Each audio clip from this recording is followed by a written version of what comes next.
মাসের চতুর্দশী তিথিতে যে কালী পুজো হয় তাকে বলে রটন্তী কালিকা পূজা। এই রটন্তী শব্দটি এসেছে রটনা থেকে, যার অর্থ হলো প্রচার হওয়া।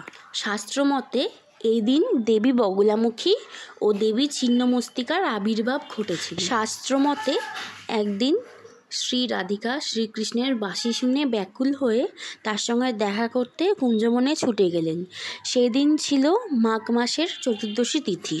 ঘুটঘুটে অন্ধকারে ছিল চারিদিকে। শ্রী রাধিকার স্বামী আয়ান ঘোষকে কথা বিশ্বাস করাতে তার শাশুড়ি ও ননদ জটিলা কুটিলা তাকে কুঞ্জবনের দিকে নিয়ে গিয়েছিলেন। আয়ান ঘোষ ছিলেন মা কালীর উপাসক। ভয় ভীত শ্রী রাধিকাকে আশ্বস্ত করেন শ্রীকৃষ্ণ এবং তিনি ধারণ করেন কৃষ্ণকালী রূপ। আয়ান ঘোষ চাক্ষুষ করলেন শ্রী রাধিকা মা কালীর পদসেবা করছেন। এটি ছিল তার প্রথম কালী দর্শন।